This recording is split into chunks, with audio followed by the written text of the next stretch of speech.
साढ़े साथी का नाम सुनते ही एक कहीं ना कहीं back of the mind psychologically आपको लगता है कि कुछ ना कुछ तो बुरा होगा। हालांकि ये बात बिल्कुल क्लियर है कि अगर आपने कहीं कुछ बुरा कर्म नहीं किया तो आपको जाहिर सी बात है कि उसका अच्छा फल मिलेगा। कहीं बुरा कर्म किया है तो शनि क्योंकि न्याय के देवता हैं तो फिर आपको दंड देंगे। मेष राशि की सबसे पहले बात करते हैं क्योंकि इन पर साढ़े साथी चल रही है, तो आज के दिन कैसे ये कृपा पा सकते हैं? आराधना शनिदेव की करनी है या हनुमान जी की करनी है? देखिए नवजोत जी, जो लोग भी हनुमान जी की आराधना करते हैं उनको शनिदेव कभी भी तंग नहीं करते हैं। तो मेष राशि के जो स्वामी हैं वो मंगल देव हैं। तो मैं आप लोगों को बोलूँगी आप सबसे पहले जो है हनुमान जी की आराधना कीजिए और साथ में शनिदेव जी की भी जो है आप आराधना कीजिए। बहुत सारे रिसर्चेज हुई हैं जिसमें ये भी कहा जाता है कि साढ़े साथी के टाइम पर इंसान को वो फियर्स होते हैं, वो भय और वो डर लगता है जो चीज़ें हमारे जीवन में कभी मैनिफेस्ट होनी ही नहीं होती हैं, वो कभी नहीं होती हैं। अगर आपने कर्म अच्छे करे हैं बिल्कुल भी मत डरिए। जैसा कि अभी नीति जी भी बता रहे थे कि डरने की जरूरत नहीं है। और अगर कुछ कर्म हमें भोगना भी पड़ता है, कुछ काटना भी पड़ता है, तो उसे मैं कहूंगी आप भोग लीजिए। जापान में एक रिसर्चेस हुई थी और जापान का एक कल्चर है, मैं सिर्फ 10 सेकंड लूंगी यहाँ पर। वहाँ पर लोग जो हैं अगर उनको कुछ डिजीजेस होती हैं तो वो ईश्वर से थैंक यू बोलते हैं कि थैंक यू, हमारे जो इस जन्म का कर्म है वो हमने इसी जन्म में ही भोग लिया। तो आप लोग डरो मत, हनुमान जी की आराधना करो, शनिदेव मंदिर जाओ, किसी निर्धन व्यक्ति की जो है आप जितना हो सके आज उसकी हेल्प कर दो, उसको कुछ खिला दो। कुछ शाम को इवनिंग में आप शाम को एक बार स्नान कीजिए, शनिदेव मंदिर जाइए, शनिदेव को जो है प्रणाम कीजिए और साइड से प्रणाम कीजिए। अपने घर में अपनी वेस्ट डायरेक्शन को आप क्लियर रखिए, अपने वेस्ट में अपना टाइम आप स्पेंड कर सकते हैं। पीपल के पेड़ पर 7 परिक्रमा अगर आप करते हैं, क्योंकि पीपल के देव में गुरुदेव बृहस्पति का वास होता है, माता लक्ष्मी का वास होता है, हमारे पूर्वजों का भी वास होता है, तो वहां पर आप 7 परिक्रमा करेंगे। और आपने एक चीज बहुत इंपॉर्टेंट करनी है, आपको वहां पर अपने पूर्वजों से फॉरगिवनेस मांगनी है, यानी कि माफी मांगनी है हाथ जोड़ के कि जाने अनजाने में अगर हमसे कोई गलती हुई है उसके लिए आप हमें क्षमा करें। और हमने किसी का, क्योंकि कई बार ऐसा होता है अनइंटेंशनली भी हम किसी को हर्ट कर देते हैं, हमें लगता है कि कर्मा राइट है बट कई बार ऐसा हो जाता है। तो वहां पर आप जो है अपने पूर्वजों से माफी मांगिए, 7 परिक्रमा करिए। आज के दिन पीपल के वृक्ष लगवाइए, अगर मंदिरों में आप लगवा सकते हैं बहुत अच्छा है। पीपल की सेवा कीजिए, खाली हमारे लिमिट जो है वृक्ष लगवाने तक नहीं है। आज वट सावित्री व्रत भी है, बड़ का जो पेड़ का आशीर्वाद जो है आप वो भी आप ले सकते हैं। और हनुमान जी का तिलक जो है वो भी आप लगाएं, उन्हें बूंदी और लड्डू जरूर चढ़ाएं, उन्हें बहुत पसंद है। और आपका मंगल का साल भी है तो मेष राशि है, तो आप इस तरह से प्रसन्न करें उन्हें। बिल्कुल। अब हम कुंभ राशि की बात करते हैं। हालांकि इन पर साढ़े साथी उतर रही है, उसका डॉक्टर नीति कितना प्रभाव होगा, क्या करना चाहिए आज के दिन इनको? देखिए कुंभ राशि शनि की मूल त्रिकोण राशि है और राहु की भी मूल त्रिकोण राशि, और कुंभ राशि में राहु का भी गोचर अभी हुआ है।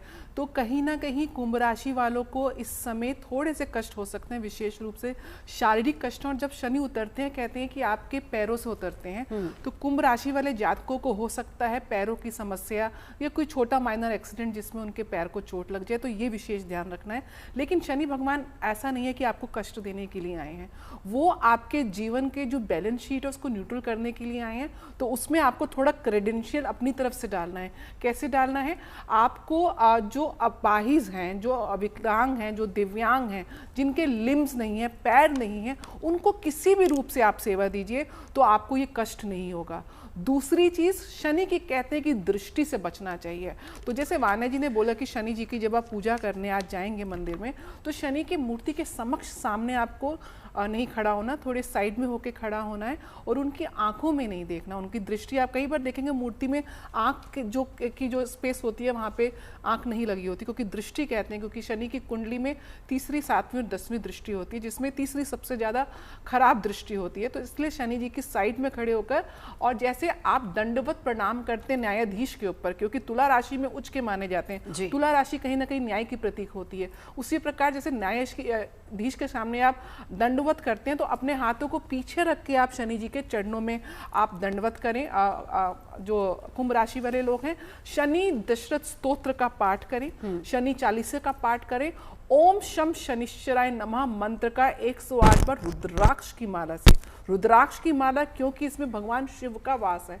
कहीं ना कहीं शनि भगवान हनुमान जी के साथ भगवान शिव की पूजा से भी अत्यंत प्रसन्न होते हैं। तो इस माला से आप जाप करेंगे। और आज के दिन एक विशेष उपाय और करना है, सरसों के तेल में थोड़े से काले तिल, थोड़ी सी साबुत उड़द की दाल, एक सिक्का, कोई भी आप सिक्का ले सकते हैं, एक लोहे का कोई टुकड़ा लेके एक पात्र में, अगर कांसे का पात्र हो तो बहुत अच्छी बात है, वरना स्टील का एक बाउल में उस तेल में अपनी रिफ्लेक्शन देखनी है। और रिफ्लेक्शन देखते हुए जो आपको ध्यान रखना है कि आप अपने आइज का रेटिना जरूर देखेंगे, क्योंकि शनि की कुदृष्टि के प्रभाव से आपको बचना है। और इसके बाद इस तेल को आप किसी मंदिर में जाके दान कर सकते हैं। पीपल के नीचे, पीपल में भगवान कृष्ण ने गीता में कहा है कि वृक्षों में हे अर्जुन मैं पीपल हूँ, भगवान कृष्ण का वास है, आपके पितरों का वास है। पीपल के नीचे आज की रात्रि में 4 मुखी सरसों के तेल का दीपक मिट्टी का या आटे का बना के आप अपने पितरों के निमित्त वहां पे अर्पण कर कर आए। निश्चित रूप से कुंभ राशि वाले को शनि की जो 7.5 का कुप्रभाव है उसमें शांति मिलेगी। हमें क्या करना है ये तो हम जान रहे कन्हैया जी महाराज, लेकिन सवाल बड़ा ये है कि आज के दिन कोई अनहोनी ना हो, कोई गलत काम हम ना करें। वो कौन से ऐसे काम है जो आज के दिन बिल्कुल नहीं करने हैं किसी को? देखिए, आज शनिदेव का विशेष दिन है और शनिदेव का जन्मदिन है और मंगल देवता का प्रभाव है और बहुत ही दुर्लभ योग है और कई ग्रहों का संयोजन हुआ है, कई सारे शुभ ग्रहों का उदय, उनके शुभ फलों की वृद्धि इस बार होगी। अतः आज के दिन तो किसी भी कीमत पर लड़ाई झगड़ा, मद्यपान, शराब का सेवन ये सब नहीं करना चाहिए। मीट मछली का त्याग कर दे। जो जिसके अंदर भक्ति है और शनिदेव को पाना चाहता है, उनकी कृपा प्राप्त करना चाहता है, वो मीट मछलियों का त्याग करें, आज कृपया छोड़ दें। और लड़ाई झगड़ा अपशब्दों का प्रयोग न करें, किसी का अपमान करने की कोशिश न करें, क्योंकि आज मान और अपमान का ही दिन है।